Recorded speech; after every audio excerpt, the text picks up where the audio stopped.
Recording in progress.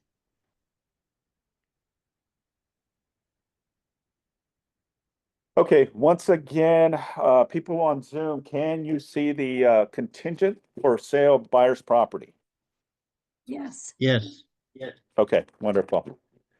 All right, well, good morning and happy Friday. Happy Friday, July 18th. So if you don't know who I am, Simon Cazares, team leader broker for the KW South Bay Long Beach office as well. So thanks again for being on the call. We're going to be diving deep into two forums, the California Association Realtor Forum, COP, and the SPRP forum. All right, the difference is and when and how you utilize this. Okay, so we'll go in with the first one is the COP, the contingent for buyer property. So for some buyers, it may be necessary to sell their current residence in order to make the down payment on a property or to satisfy lending requirements. When this is the case, the real estate agent should talk to their buyer clients about whether they need to include a contingency as part of the purchase contract for their new home. If so, it is recommended that the use the standard COP, contingent for sale of buyer's property, to be used. So that way, now you're putting a stipulation that it's contingent upon them successfully selling their property. Okay, so to make this transaction a contingency, part of the process is you'll use and you'll submit the offer, right? The offer is the purchase agreement, but on the offer, there's a checkbox that says that it's a COP, it's contingent. Okay. And what does contingent mean? It means is it's a stipulation that our intentions is to make an offer on your property, but we're also disclosing to you that we need the proceeds of our current home in order to buy the replacement property. Okay. So what this form allows you is to provide clarity, full transparency, but also it provides with an understanding. If we can get our property sold, then the proceeds of the property will go into the down payment closing costs for our up lake purchase. Okay. There's a lot of moving parts to this, and it's very, very stressful sometimes. Very long escrows can happen. I'm dealing with one of our agents that is going through a dilemma. She is the listing agent with the seller. She's also the agent representing the seller on their purchase, and she's in multiple escrows. The escrow as a listing agent and the escrow on the purchase. Now, there's been some hiccups with the buyer that's buying their property. So now it's delaying their up leg purchase, and now the up leg purchase is being pressured to say, hey, we're taking a little longer. Well, we're in the mercy of the buyer to close on the seller so that way they can carry their proceeds to their up leg. Okay. And I know it may be a little confusing, but this is again how you want to navigate these documents. Okay. So the contingency falls in place. It's no different than a appraisal, loan, physical inspections, and seller disclosures.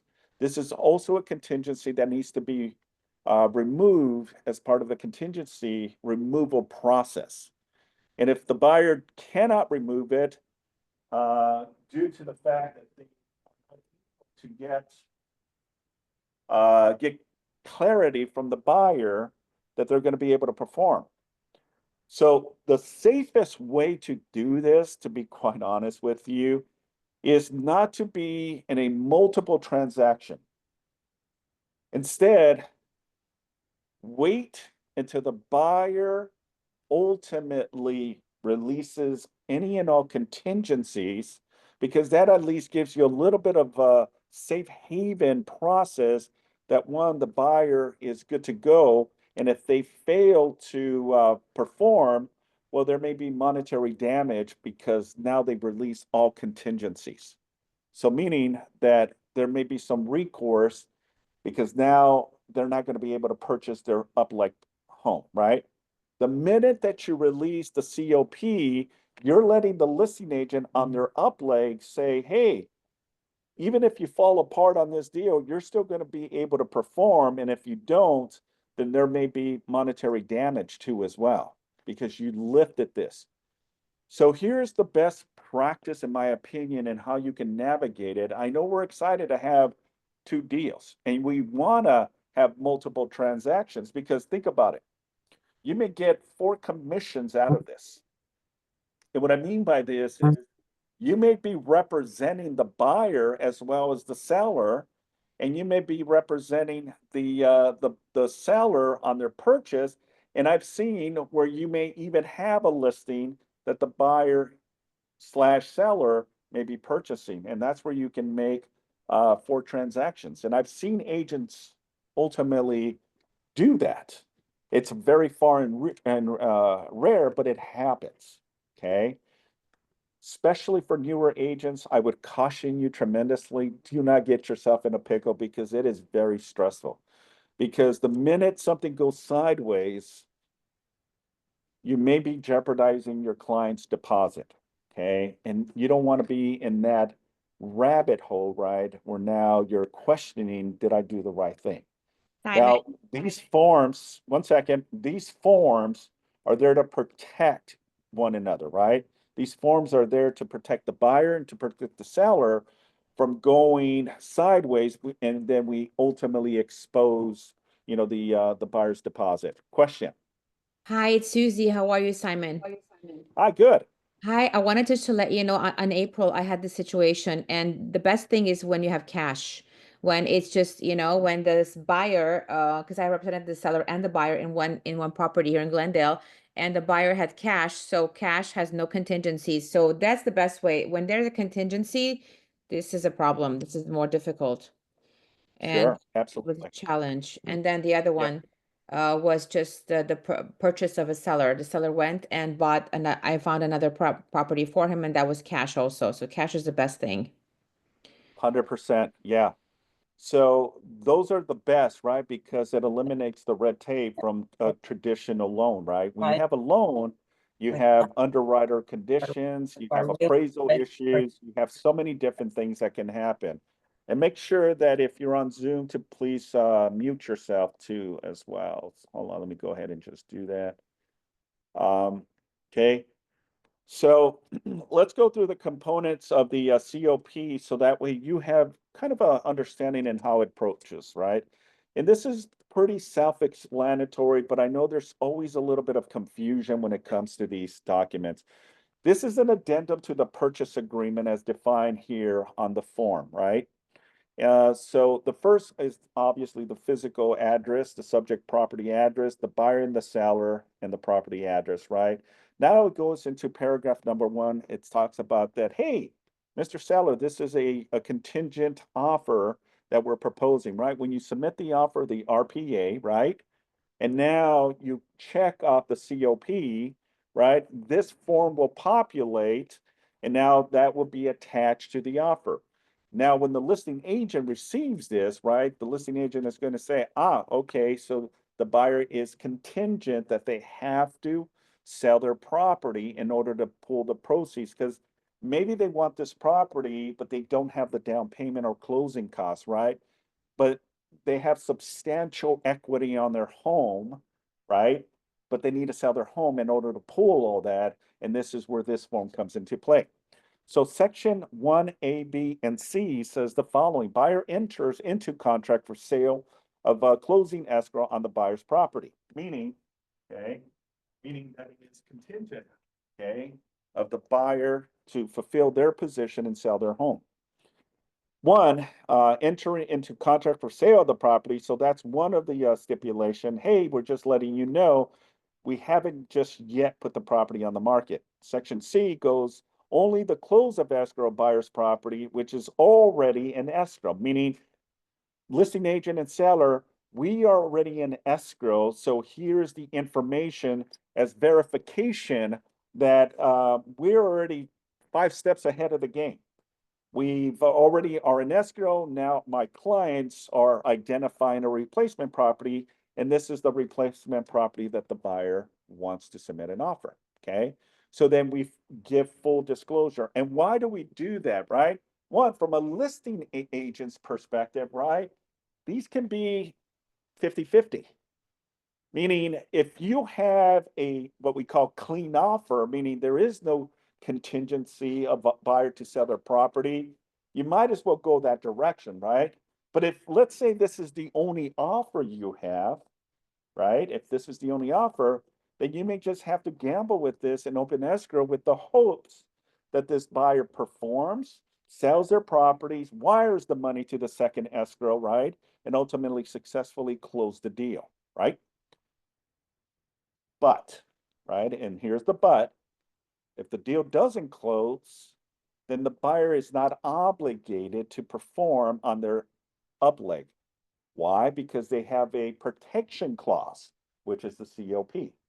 But also, folks, the stipulation here is that this COP also has a time frame that needs to be performed. And if the buyer doesn't perform, the seller has the right to send a notice to perform to release the COP.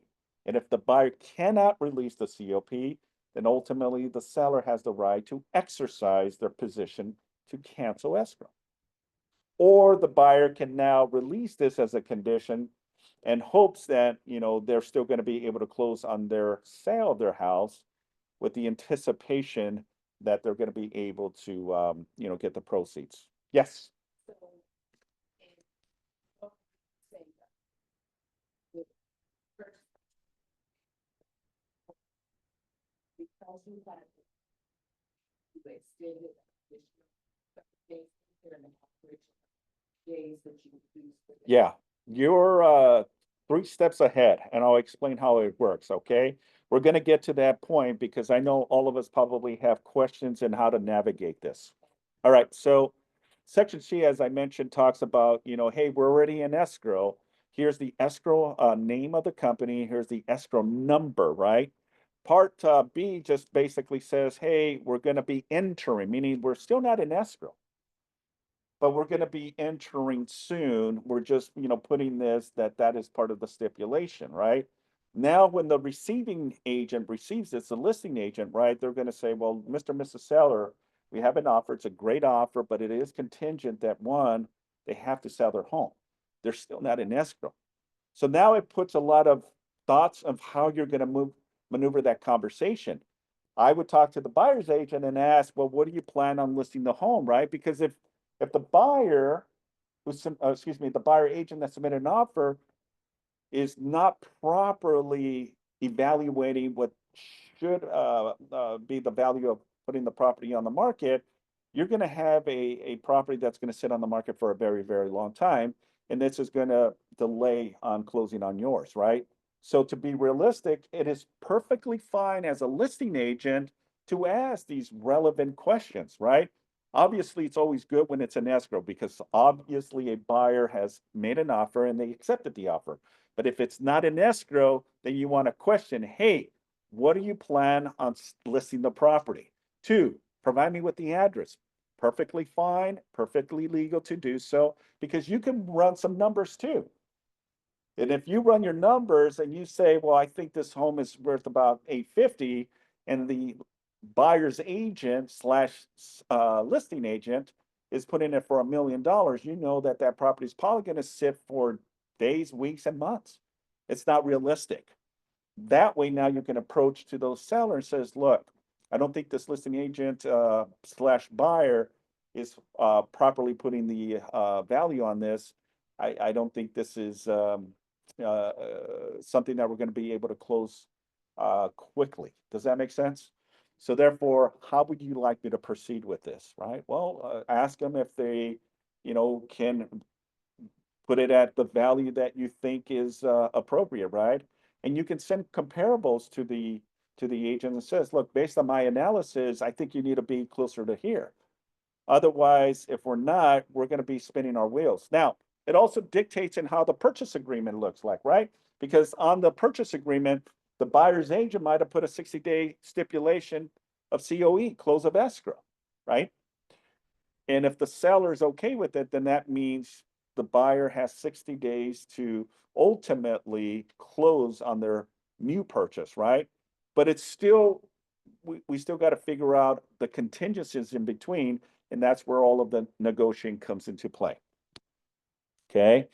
All right. So section 2 goes into the buyer entering into contract for sale a buyer's property. Okay. So again, this is telling the listing agent, hey, we're going to be entering into a contract for the sale of the buyer's house. Okay. So if I'm the buyer, this is my home, but I'm also looking into purchasing a property that maybe Caesar or Kevin has, right? So I'm giving that information to both agents saying, hey, this is what's going on.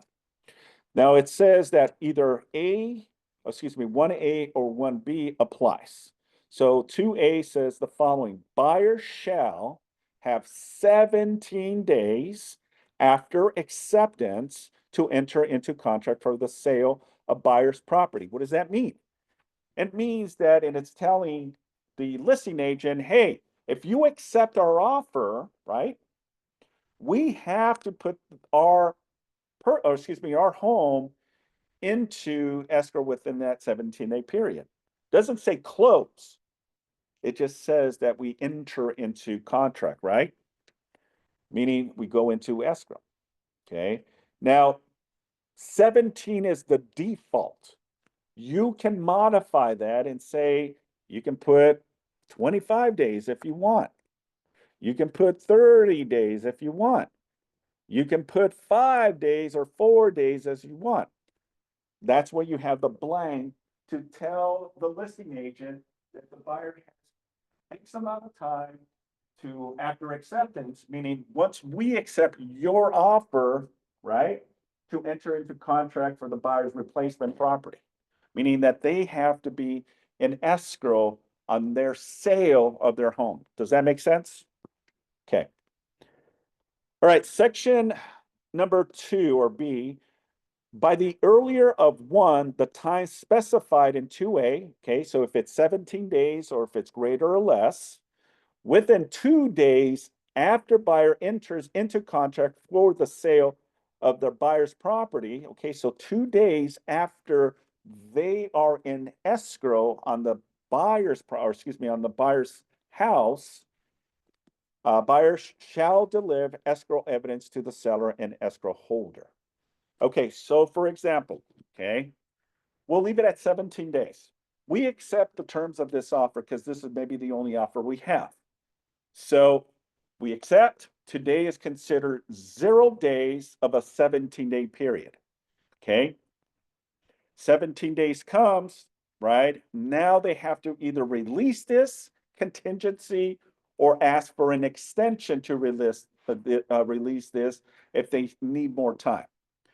Second part goes into once we're in escrow, okay, on the buyer's property within 2 days, okay, it doesn't say business days, it says 2 days after buyer enters into contract of their home, buyers shall deliver to the listing agent, let's say I'm the listing agent, proof and documentation that they're in escrow.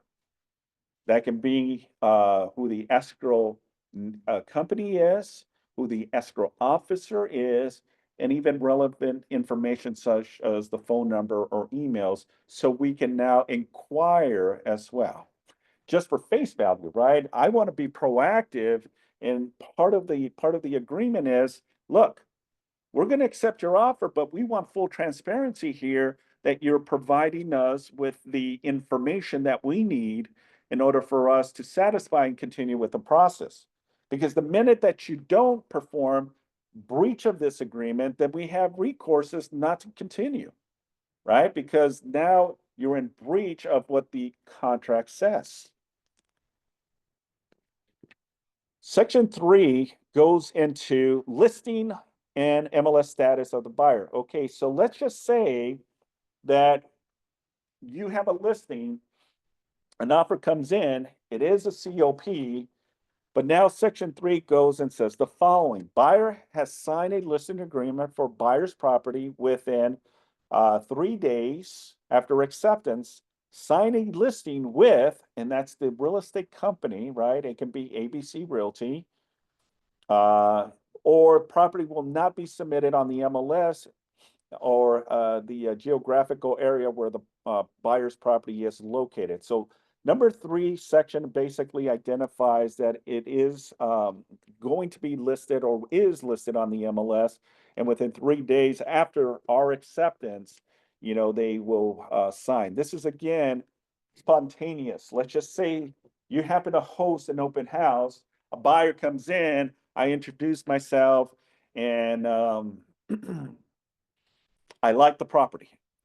And I get that post that I want to buy this, but I don't have my property listed, or nor do I have an agent. And guess what? Let's just say that Caesar, right, is hosting the open house, right? And Caesar happens to build that relationship and says, I can help you list your home. So what it says here is that within 3 days after we submit an offer, I can submit an offer on your behalf, right? So I can be representing the buyer, right? Submit an offer, right? And ultimately within 3 days, put the property on the market with my brokerage, which is Keller Williams. Okay. That's what we're disclosing to the seller. Does that make sense? Questions, thoughts? Okay. If we check buyer's property will not be submitted on the MLS, then you would check this little box here. Okay, section C, buyer shall deliver to seller evidence of both the listing agreement and, if applicable, the MLS listing within 1 day after acceptance if buyer's property is already listed with the real estate brokerage, or if not already listed within 1 day after listing with a real estate brokerage. Okay, so 2 elements to this COP. 1, is your property in escrow? Yes. Provide us with the escrow name, escrow officer, contact information, so we have record. 2, property is not listed yet, but we're planning to list the property with ABC Realty or KW, or you may be hosting the open house and you ultimately help that buyer into listing their home, right? Then that's going to be the next part is Mr. Mrs. Seller, it's been listed. Here's the listing agreement. Here's the agent that's representing, or it can be me representing the buyer, right? And then that creates simultaneously a possible dual agency agreement. Okay. Section 4 goes into close of escrow of buyer's property. Okay. If 1A or C1 applies, right? So 1A, 1A, okay, or 1C applies, right? It's in escrow. Has until the following time to close escrow on the sale of buyer's property. 1, the scheduled close of escrow of seller's property. 2, if checked, no later than 5 days prior to the scheduled close of escrow seller property. Once buyer's property closes, buyer can no longer use this contingency to cancel the agreement. Meaning that if the property does end up closing, let's just say that they still want to protect themselves with the COP, but they know that it's going to close in 10 days or 7 days from now, right? And it's a slam dunk, right? And ultimately, you have a 30-day escrow with their purchase, right? But they're going to be closing on their sale of their home in, say, 5 days. And the deal closes, right? But you have a stipulation on the COP. What that means is that you cannot use this as a resource. Oh, I still have that contingency. No, your property sold already. And because you provided us this information, we have every right to find out from the escrow officer. And we'll probably get that information immediately from the MLS, right? Because we're going to keep track of the buyer's property if it's on the MLS, right? We can keep track when it closes. The listing agent will ultimately close it. And then we know what the sale price is, right? So what this states is that if it closes, you cannot use this as part of your protection to back out of the deal. All right, so this is then basically forfeited. All right, status of the sale of buyer's property.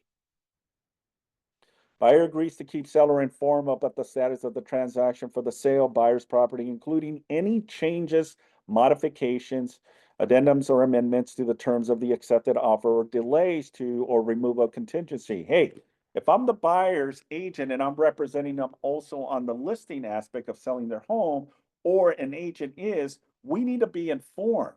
It doesn't mean that me as the listing agent that is listing the home that the buyer is buying, someone has to give us updated information so I can relay this information to the seller. Now, I hate to say this, but agents fail all the time. So the listing agent needs to be proactive because, again, we don't want to drag our feet for weeks to weeks and weeks because we're in the mercy of that buyer from closing on their home, and we cannot close because they need the proceeds to purchase their home. So this is where constant communication is vital and important to continue the process, because then we know how to navigate this. Are we going to give them the time necessary, the extension necessary, or are we going to just send the notice to perform, cancel, and then put the property back on the market? Now, there's win-wins with all situations, right? Because let's just say that this is the only offer you have, and it's a stipulation that they need to sell their home, but this is the only offer you have. Then you have no choice to work what you have, right?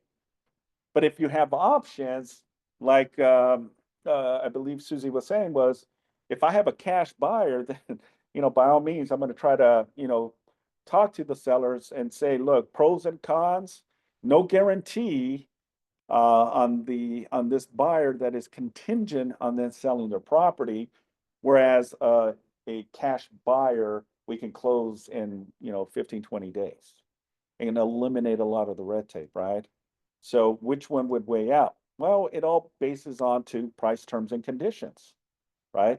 That's also some of the concern we have. Okay.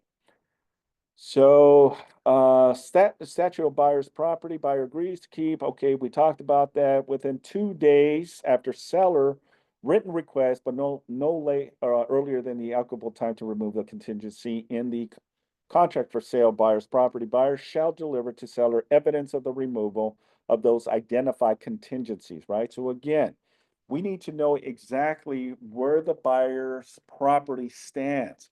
Has the buyer on their purchase or their sale, have they released, physical inspection, seller disclosures? Did they get the appraisal? We need to know up-to-date minutes of what's going on, because we are basically in a position of time, right? We're waiting for this buyer to close so that way we can pull and then ultimately concurrently, or at least within a couple of days or a week after, be able to close on the purchase that they want. But I need to know exactly what's going on so that way I can give my client updated information. Section 6 goes into cancellation of buyer's property. If buyer's property is in or enters into escrow and either party to that escrow gives the other a notice of cancellation of contract, buyer within 2 days thereafter, they shall deliver to seller a written notice of the cancellation. Okay, so what this means is very simple. Hey, let me know if your property falls out of escrow. Okay, we need to know. Don't tell us a week later, oh, by the way, last week the buyer ended up canceling and we were trying to find another buyer to put into escrow. No, you have 2 days from the time of cancellation, right, to notify the listing agent and the seller, hey, our property fell out of escrow and we're just letting you know. Now, it's not a good conversation to have, right? Because we're relying on that sale to close on us. That means we're back to the square one. But what it says here, that if it does end up canceling of the buyer's home, then we must notify the listing agent within that time frame. Okay, even better if you can notify them the same day. If we get an escrow cancellation, I would be picking up the phone and talking to Kevin. Hey, Kevin, I have some update information. Unfortunately, my client's property fell out of escrow, and we're giving you notification that it fell. Now we have to put the property back on the market and try to find another buyer. We're going to ask that we can continue. Can you give us the extension necessary to do so? Well, Kevin is going to talk to the seller, and the seller is going to, get information from Kevin, and the seller has to make that discretion and decision. They don't have to. They don't have to. Because remember, the big picture of the purchase agreement says either 30-day, 35, 45 days. And if it's cutting it close, if you don't meet those expectations, the seller has the right to exercise their position and cancel with the buyer, and then put the property back on the market and find another buyer. And hopefully it's not a COP buyer again, right?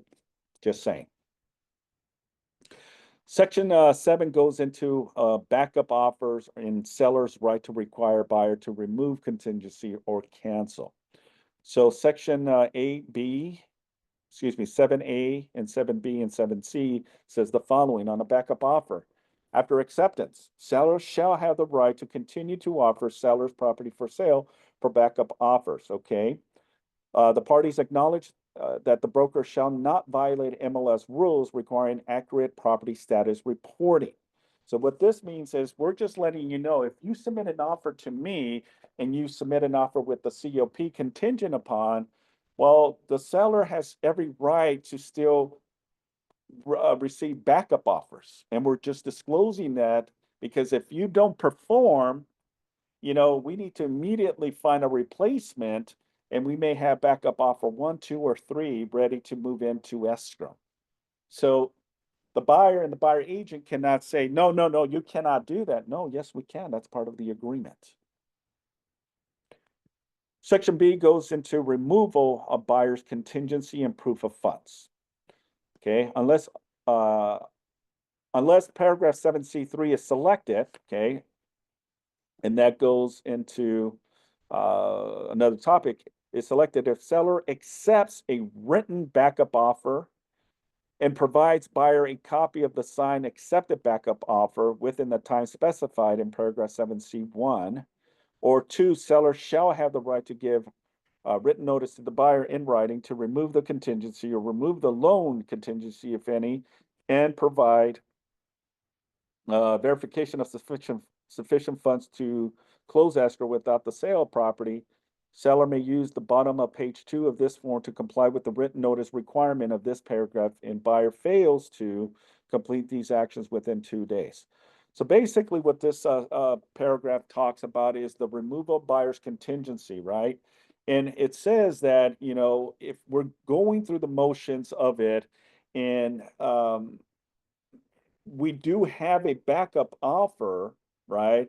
Ready, right? We're not saying they're accepted, but we're saying we have a backup offer ready to move.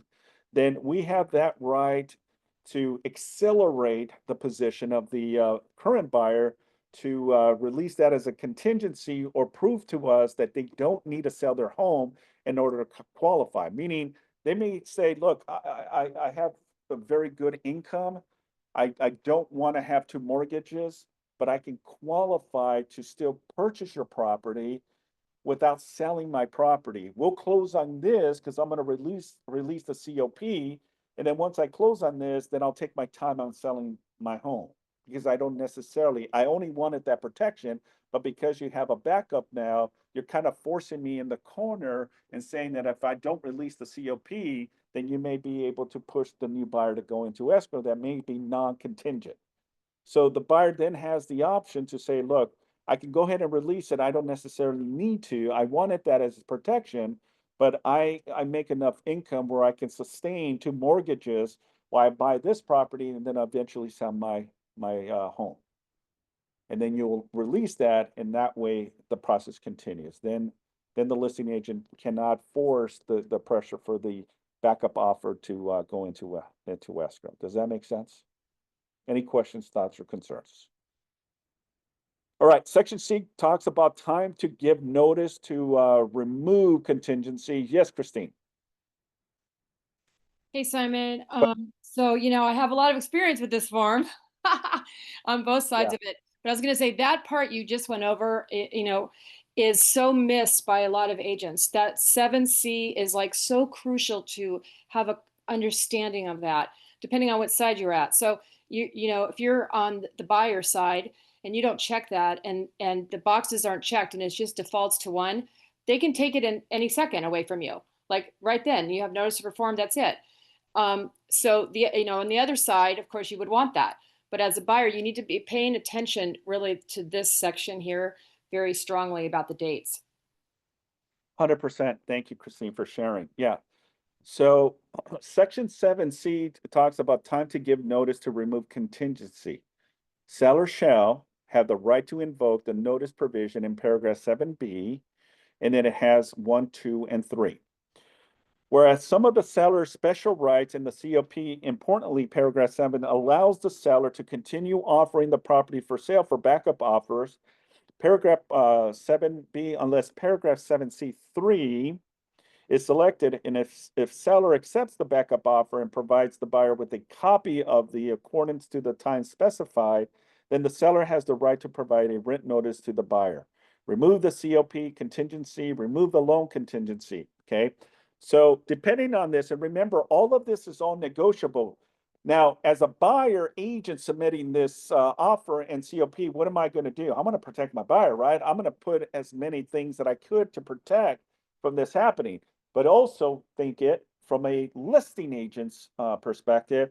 You're going to review this and make sure that you don't have an oversight on this, and you don't notice that the buyer agent put in notification there, right? So what it says here is that section C2 and 3, delay right to notify the buyer. So what that means is, and I've seen some very savvy buyer's agent, they'll put here 25 days. Somehow, some way they miss it. They think it's 17 days because they look up here where it says the 17 days, right? Where is that section? Okay, right here. Okay, so they look at this and think, okay, they have 17 days to release the COP. Well, if you don't look at this section here and they put 25, then that basically cancels the 17 days. And now it says to the listing agent, no, 17 days. Nope, we got 25 days. I've even seen agents put 35 days just to play it safe. So that means you have to, if the buyer and seller sign this COP, then the release of this COP is 35 days. Be careful, okay? Now, the worst of the worst, right? And if you don't catch it, is if you do C3. Okay, C3 goes no right to notify the buyer. Seller shall not have the right to invoke the provision, paragraph 7B, during the entire term of this agreement. Okay, so it is very important to carefully review paragraph 7C. 3 by default, right, permits the seller to exercise, and then C3 provides other options to deny the seller right to invoke that. So meaning is that if this is checked, folks, then we cannot invoke any of this. It rides until the buyer closes on their property. Yeah, that can be 45, 60 days, you know. We cannot use this as part of their stipulation to release that. So be very careful. If a COP in the right to notify the buyer, this basically doesn't protect the seller, it really protects the buyer, which I can understand from a buyer's point of view is if the deal falls out of escrow, right, then we still got to continue. They have to find another buyer, open escrow, go through the due diligence period. And if that falls out of escrow, What this section basically says to the seller saying, hey, we invoked our section 3 here and protected the buyer, meaning until we successfully close on the buyer's property, we're not obligated to release this as part of the contingency. Now we have to use other avenues to cancel, not this one.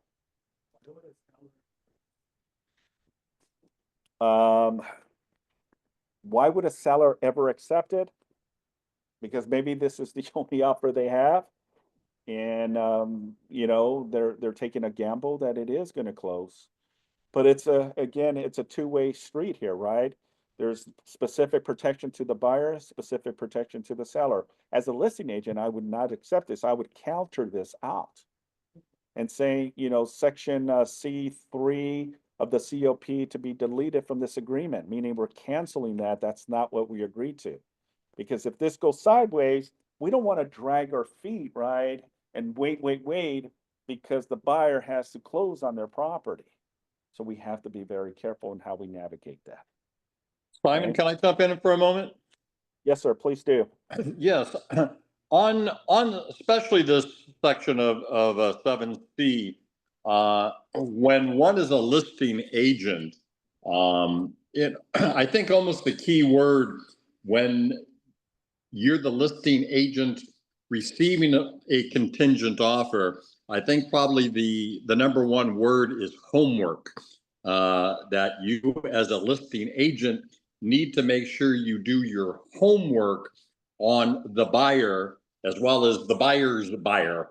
But even at that point, if they end up having 7C1 defaulted, and you now have a backup offer as the listing agent on the seller's home, giving your buyer notice that there is a backup offer, and that buyer is now willing to remove the contingency.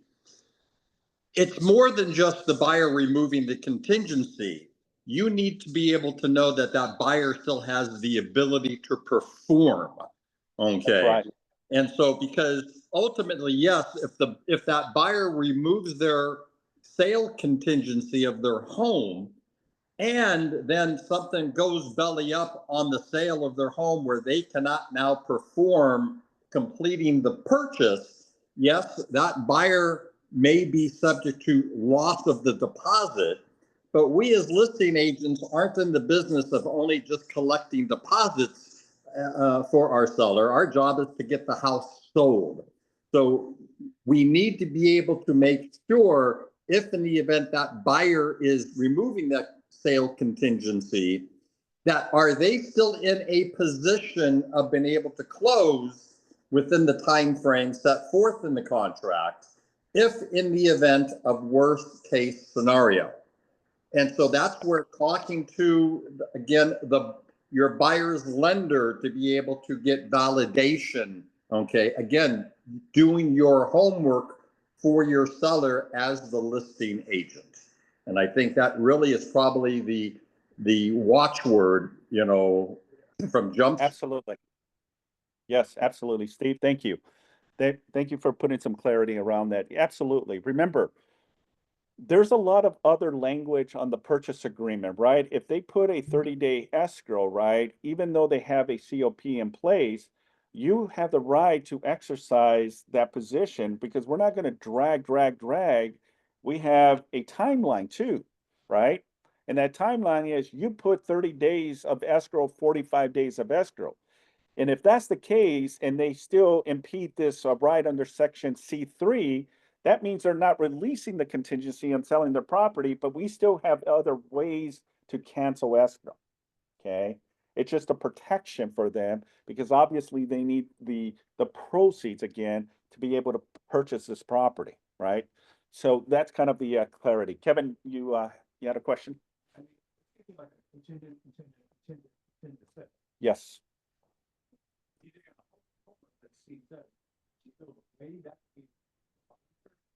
Can you get Yeah, 100%. Remember, transparency is the most important element to this, right? Meaning look, I want to help you, and maybe my way of approach, because I see things a little different, maybe I can push and see where the issue is. And maybe the buyer's agent, not to say, they may not know, but they may not know the initial process because maybe this is their first deal.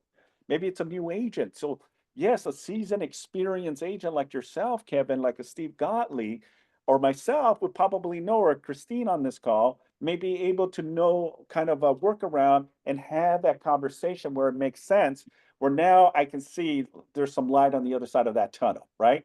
And therefore, I think we're going to be okay. We just need to educate the seller that we're still going to continue with this process. Good point. Good point. All right, let's continue for the sake of time. Section 8, removal of contingency. This contingent can only be removed in writing. Even if the buyer removes this contingency, unless buyer also performs all actions pursuant to paragraph 7B, seller retains the right to cancel under paragraph 9. Okay?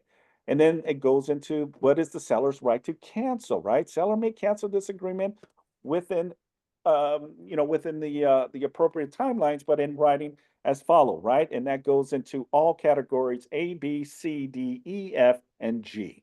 After first giving buyer a written notice to remove contingency and proof of funds, after first giving the buyer a notice to buyer to perform if buyer fails to enter into contract for the sale of their property, after first giving the buyer a notice to perform if buyer fails to close escrow for the sale of the buyer's property, okay? And that's a key, because if they have a 30-day escrow, that might be another way that you might be able to exit out of it here. This is where you got to think outside the box, okay? Where did I leave off? Section D?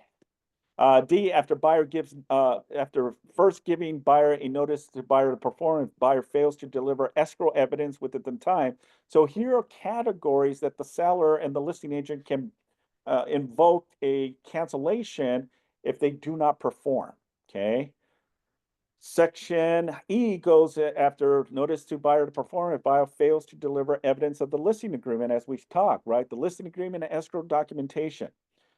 F, if buyer fails to deliver evidence of removal of contingency on the sale of buyer's property as specified in paragraph 5B, right? So there's ways that you can maneuver this. G, if buyer gives notice to seller of either party's cancellation of contract for buyer's property, okay? Then that's, again, they can't perform, right? Because they cancel, most likely the buyer is going to cancel on us because they need the sale and the proceed. Now, if the buyer says, look, I still want this place, can you give us just maybe another 30 days? It's the discretion at the seller's intention. If they don't have any other offers, then they may just say, you know what, it's okay. I'm okay to continue. Maybe they want to really give it to the buyer. Who knows? All right, section 10 goes into buyer's right to cancel. Okay, buyer may cancel the agreement in writing if prior to buyer removal of the buyer property, right? And it goes into, the section A1 and AB, buyer is unable to enter contract, meaning they cannot get their property in escrow, okay? That's a way that the buyer may be able to cancel. Either party of buyer's property gives notice to the other to cancel, meaning that the buyer who's buying, the buyer that submitted an offer to us, that buyer that's purchasing the buyer who is the seller, and I'm sorry to confuse you, cancels, right? Then ultimately the buyer can say, look, we can't perform, we're going to have to cancel. All right, and then time for performance of contract obligations and delivery of buyer's deposit. Contract obligation, either then deposit time period in this agreement for inspections, contingencies, covenant and close of escrow, and other obligations, including those in the addendum, shall begin at the specified in the agreement or on the day after buyer delivers to seller any of the following, right? So it depends, right? Because you can think of it this way, right? It's kind of like a short sale, meaning that let's say that they don't have their property in escrow yet, so they can exercise the right to not do any inspections on our property until the following stuff, right? One, it says that they have escrow evidence for buyer's property, then they can start doing their physical inspections and order the appraisal. Buyer's election in writing signed by the buyer to begin that time period, or buyer removes of this contingency. So maybe the stipulation says like, I will not do any of my due diligence on my purchase until I can release the COP. And then we can start. Okay, but that also can be 10, 15 days or more on my listing, right? Where the buyer is going to do their inspections and all that fun stuff. I don't know. It really depends on what you both agree to, right? The buyer and the seller agree to. And then ultimately the buyer deposit shall be delivered to escrow with the time specified in the agreement within 3 business days after buyer delivers to seller any of the following: escrow evidence and buyer's election in writing signed by the buyer beginning buyer removal of this. So what it says, folks, is that the buyer, again, common practice is if I accept your offer, you're immediately going to put some type of deposit. And I've seen circumstances where the buyer is cash poor and they cannot put a minimum of 3% deposit. And I've seen where they put like $5,000 because they're relying on their sale of their home to put a chunk of money. So on the purchase agreement, you have the election to put a very small deposit, but then on a later day, put an additional deposit for more. Because then now you closed on the deal, or you're coming up with some money shortly where now you can increase that deposit at a later date, and that can be perfectly fine as well.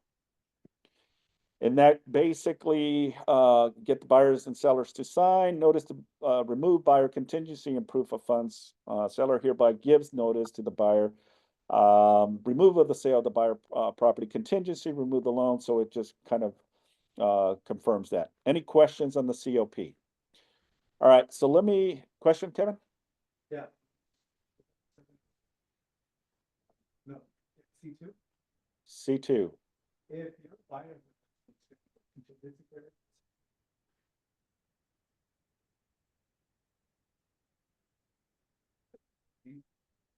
Repeat the question, I'm sorry. if you're a buyer, listen to me. Yeah, You want to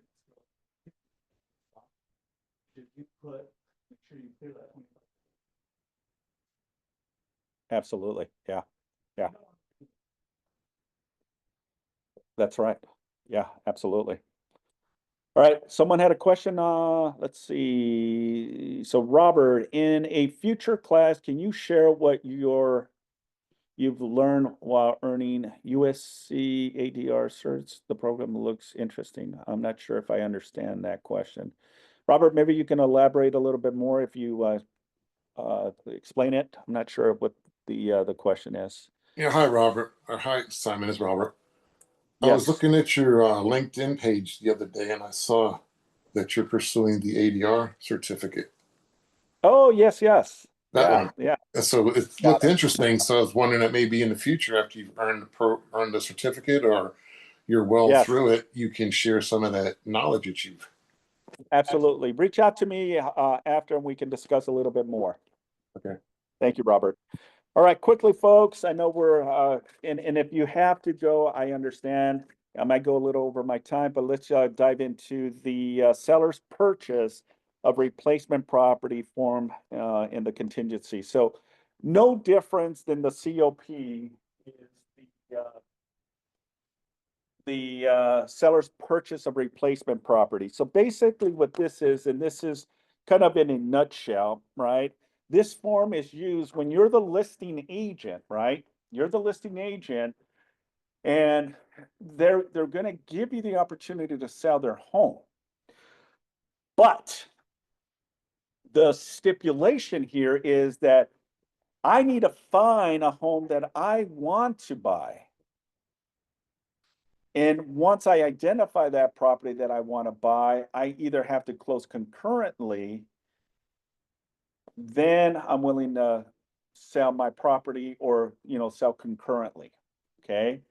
So what it is it's no difference. It's now a protection to the seller, and it's now advising the buyer that the buyer is now in a position where the seller is putting a contingency on the buyer and disclosing to the buyer, hey, I'm willing to sell it to you, right? But under the circumstances that I have to find, identify, and close concurrently on my replacement. And if I don't find my replacement property, therefore, I have the right to cancel on you, the buyer. Okay? So it's basically a protection to the seller. Says, look, I don't want to be homeless, technically speaking, meaning I'm not going to sell my property because I need to find a home that I can now concurrently move to. I don't want to rent. I don't want an Airbnb. I don't want to stay with the in-laws, right? I don't want to stay at a hotel, but I'm willing to sell it, but only under a certain condition. And that condition is I find my replacement property. Okay. So this form goes into that explanation. Again, it's an addendum similar to the COP. And it goes through the same components. Okay. So just think of it reverse. It's a reverse. COP is for the buyer, protecting them from selling their property, right, in order to purchase a new property. This one is in reverse, that the seller is protecting themselves if they cannot find a replacement property. Because guess what? On our conversation on the COP, it should be to that buyer / seller's responsibility to do this with that buyer that's buying their property. Saying, hey, I got to identify a property, and I've identified, then I can go ahead and release this replacement property because one, I'm in escrow, I've released contingencies, or I'm about to close, right? Because again, they may need the proceeds in order to find and identify their replacement property. So a lot of the information here, folks, is kind of similar. So that's why I'm not going to go heavy and deep on it. I encourage all of you to read the contract, right? Understand there's so much.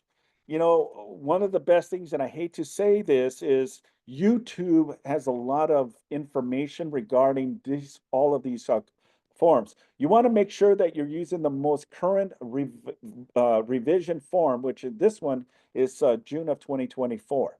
So when you're YouTubing, say, you know, YouTube channel, you're just going to replace car form seller purchase of replacement property, car form SPRP, revised June 2024.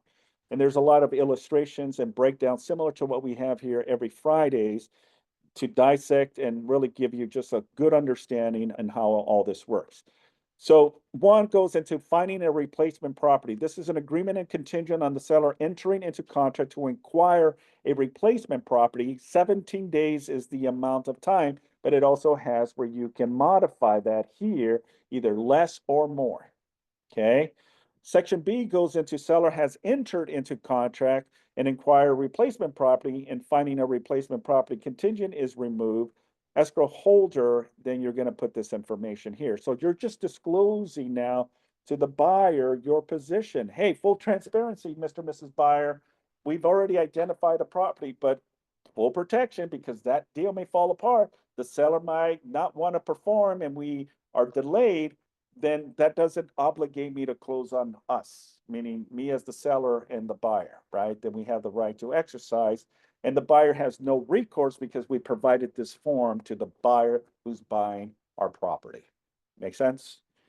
Section C goes if check, close of replacement property, that the agreement is contingent on seller's ability to close escrow on the replacement property according to the contract. This is a contingency in favor of who? The seller, yeah. Seller by the scheduled close of escrow date for the replacement property shall either close escrow or remove this contingency. So this is again a contingency. So the buyer can now exercise and say, hey, you're not performing. We're going to send you a notice to perform, seller. And if you don't perform, we're out. We're going to go find another property that doesn't have this condition, because this may be a long process. So you have to understand from both sides where you stand. Does that make sense? Okay. All right, section 2A, B, C, and D go into the time periods, right? Again, the periods in this agreement for inspection, just kind of similar to the COP, can start, you know, once, you know, we release certain contingencies, then the buyer can start doing their due diligence, because again, we don't want to waste your money because we don't know if in uncertainty that we can close on the uplake. So buyer, wait until I can release this condition, and then you can do your due diligence, hire your inspections, order the appraisal, do whatever you want because there's out of pocket, right? But I'm not gonna go out of pocket with uncertainty that the seller can't perform. Why would I spend my money? If the seller says I can't close, we need to cancel, and you spend thousands of dollars, that's on the buyer. So what this is just basically a delay, meaning, look, I understand that is a condition, but we'll wait until you give us the green light, so then we can start doing our process. Okay? And then it goes into the deposit, close of escrow, and if there's any additional terms. Cancellation similar to the COP, cancellation of replacement property if seller replacement property is in or enters into escrow, or there is any other agreements, either party to that escrow agreement gives the other notice of cancellation within 2 days. Meaning, look, I found my property, and I'm in escrow on my upleg, but unfortunately I had to cancel. So I have to advise the buyer that's buying my property as the seller. I have 2 days to let them know, hey, we ended up canceling. Obviously, the best thing is to always tell them immediately. If they're canceled, we cancel today. I'm going to call the buyer's agent and say, hey, I have bad news, but we ended up canceling.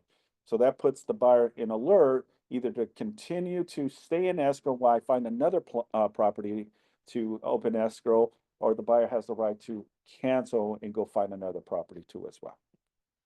Okay. Buyer's right to cancel, kind of similar to the COP. I'm not going to go into it. It's pretty self-explanatory, just as much as the COP. Okay, and that pretty much concludes today's lecture. Any questions from anyone?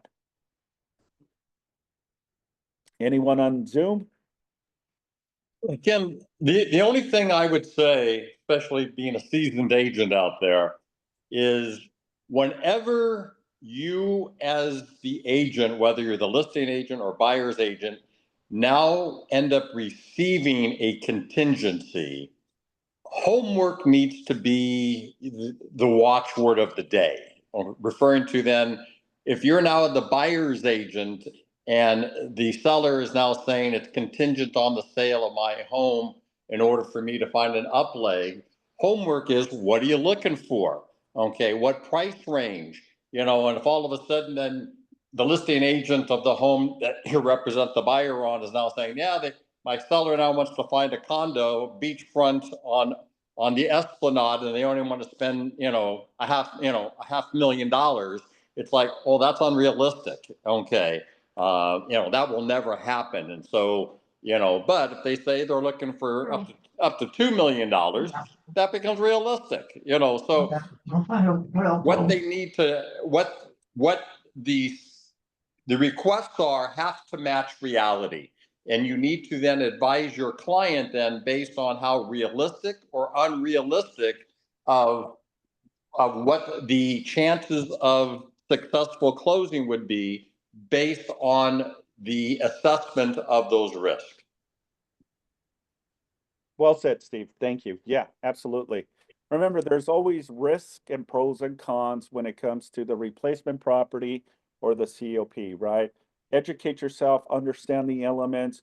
Obviously, there is a protection for both the buyer and the seller if they are selling their property or in finding that replacement property as well. I think Christine had said something on there. Let me just pull it up. I apologize. I mean, I was just saying that both of my transaction I'm in right now is using both of those forms. And yeah. My 2 transactions in May also use those. And I think the seller replacement, during COVID, none of that stuff was there. Nobody would look at a COP. Oh. You would have it. And so now we're coming up to seeing it a lot more. So being aware about it. Beautiful. All right. Well, that concludes our class today. Thank you very much, everyone. Have a safe Friday and a great weekend. And I will see you on our next contract class. Thanks, everyone.